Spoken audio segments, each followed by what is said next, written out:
ہم ولی کامل کیسے بن سکتے ہیں؟ کبھی ہم یہ بھی تو سوچیں نا کہ وہ ہمارے آباء و اجداد ہی تھے نا جنہوں نے اتنے بڑے بڑے مقامات اور اللہ کا قرب حاصل کیا۔ اگر اس وقت اولیاء پیدا نہیں ہو رہے، اس کی وجہ کیا ہے؟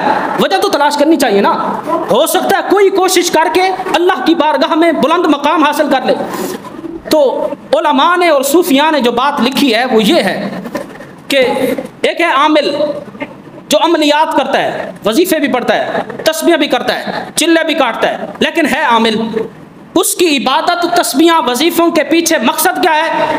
کہ فلاں جن میرے تابع ہو جائے، فلاں بندہ میرے تابع ہو جائے، فلاں بندے کا میں علاج ٹھیک طریقے سے کر لوں، یعنی اس کی عبادت کے پیچھے کوئی غرض ہوتی ہے، اس کو عامل کہا جاتا ہے۔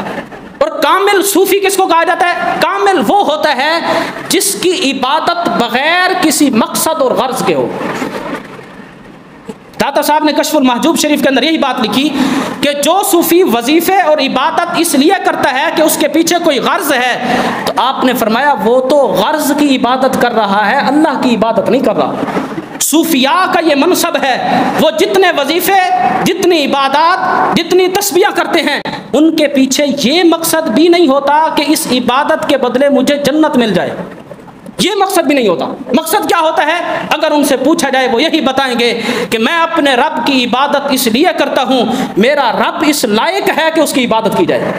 میں تسبیحاں اس لیے پڑھتا ہوں، میرا رب اس لائق ہے کہ اس کی حمد و ثنا کی جائے۔ یہ ہے کاملین کا وظیفہ۔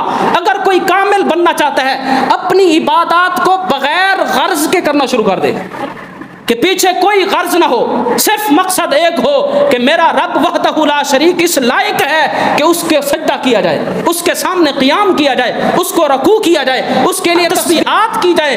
جب بندہ یہ مقام حاصل کر لیتا ہے تو اللہ تبارک و تعالیٰ پھر اس کو مقام قرب عطا فرماتا ہے۔